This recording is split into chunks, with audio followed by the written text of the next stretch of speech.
Hello everyone, hope you are doing well. तो आज हम स्टार्ट करने वाले हमारे जावा स्क्रिप्ट इंटरव्यू क्वेश्चंस में क्वेश्चन नंबर थर्ड।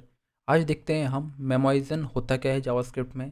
ठीक है, ये आप इसके नाम से समझ सकते हो। मेमोइज मतलब ये कुछ मेमोराइज करने की कोशिश कर रहा है। ठीक है, तो मेमोइज का अगर आप इंटरनेट में या गूगल में आप इसकी मीनिंग चेक करोगे तो मेमोइज का मतलब होता है जो भी आपने काम किया, मान लो कोई फंक्शन है, जो भी आपने कैलकुलेट किया उसका रिज़ल्ट जो आया उसको हम स्टोर कर लेते हैं ताकि आप नेक्स्ट टाइम सेम कैलकुलेशन करो तो हमें क्या है वो रिज़ल्ट पहले से पता है तो हम उसको रिटर्न कर दें ताकि हमें बार बार वो कैलकुलेशन ना करना पड़े। सिंपल शब्दों में मेमोरीज का मतलब ये होता है। यहाँ पर भी वही कॉन्सेप्ट होने वाला है। ठीक है, आप सभी ने सुना होगा कैशिंग के बारे में, तो मेमोरीज का कुछ हम उस तरीके से यूज़ करने वाले कैशिंग के लिए। ठीक है, और ये बहुत ही यूज़फुल है जब आप फंक्शंस यूज़ करते हो तो परफॉर्मेंस को बहुत ज़्यादा इंप्रूव कर देता है। ठीक है,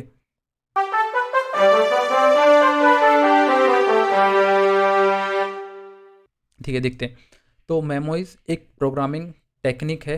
ठीक है, जो परफॉर्मेंस बढ़ाने में यूज़ होता है फंक्शन की। तो करते क्या है, जब आप कोई फंक्शन, ठीक है, यहाँ पे एग्जांपल के तौर पे देखते हैं। तो हमने एक फंक्शन बनाया है, ठीक है, मेमोइज एडिशन करके।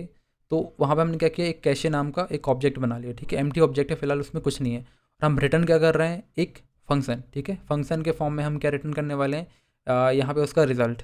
ठीक है, तो रिटर्न क्या करता है, एक फंक्शन है, फंक्शन के हमें वो एक रिजल्ट है जो वैल्यू रिटर्न करेगा। ठीक है, तो पहले आता है वो क्या करता है, जो वैल्यू है, ठीक है, वो चेक कर रहा है वैल्यू क्या वो कैशे में है। ठीक है, कैशे में वो वैल्यू नहीं है, नहीं है तो क्या करेगा वो चेक करेगा। ठीक है, एल्स वाली कंडीशन अगर है तो वो सीधे वो वैल्यू रिटर्न कर देगा क्योंकि वो कैशे में स्टोर्ड है। कंसिडर करो पहली बार में वैल्यू हमारे पास नहीं होगी, तो नहीं होगी तो क्या करेगा, वो कैलकुलेट करेगा वैल्यू प्लस 20। जो भी वैल्यू थी उसको 20 से ऐड कर देगा।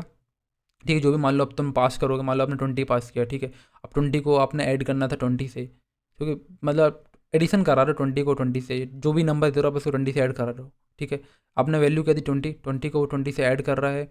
ठीक है, यहाँ पे क्या किया उसने, जो भी रिजल्ट आया उस रिजल्ट को उसने कैशे में स्टोर करा लिया बट उसकी वैल्यू के साथ। क्यों हो क्या रहा है, फंक्शन में हम एक पैरामीटर एक्सेप्ट कर रहे हैं।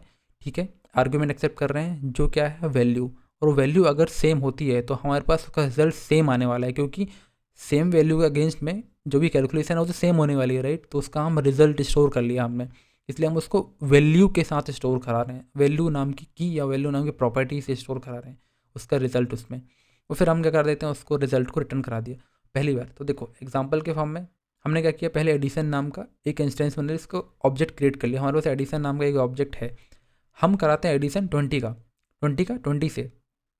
पहली बार जब आप कराते हो ना तो आउटपुट के फॉर्म में यहाँ पे कैलकुलेट किया गया वो ये रिटर्न करता है, क्योंकि रिजल्ट कैलकुलेट किया गया वो यहाँ से दे देगा। ठीक है, क्या करेगा, रिजल्ट कैलकुलेट करेगा और वो 40 रिटर्न करेगा क्योंकि पहली बार 20 नहीं था।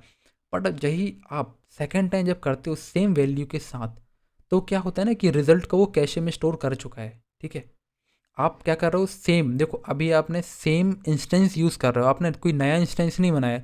जब नया इंस्टेंस बनाओगे तो डेफिनेटली वो वैल्यू एग्जिस्ट नहीं करेगी, बट अगर आप सेम इंस्टेंस यूज़ करते हो तो ये बहुत ही ज़्यादा हेल्पफुल होता है। ठीक है, ये सर्चिंग वगैरह जब आप करते हैं ना, सर्च फंक्शनलिटी वगैरह जब डेवलप करते हो तो उस टाइम में बहुत काम आता है। जब आप मान लो आपके बहुत बड़ा ऑब्जेक्ट है, उसमें कुछ वैल्यू सर्च करो, बार बार चीज़ें सर्च होती हैं, तो आप उसको स्टोर करते हो। लिमिट दे दो आप 10 वैल्यूज़ की, अगर कोई यूज़र है वो सेम वैल्यू सर्च कर रहा है बार बार, तो अच्छी बात होगी अगर हम उसको कैश कर लें तो। ठीक है, सेम वही हमने किया यहाँ पे। ठीक है, हमने एडिशन किया 20 का, पहली बार में उसने चेक किया कैशे में नहीं था, उसने रिजल्ट किया, उसने ऐड कर लिया कैशे में। सेकेंड टाइम जब करोगे तो वो उसको क्या करेगी, ये चेक कर लेगा यहाँ पे 20 क्या कैशे में है, अगर है कैश में तो कैशे से रिटर्न कर देगा। ठीक है, उसकी रिजल्ट रिटर्न करेगा। तो क्या कर रहे हैं ये इस तरीके से।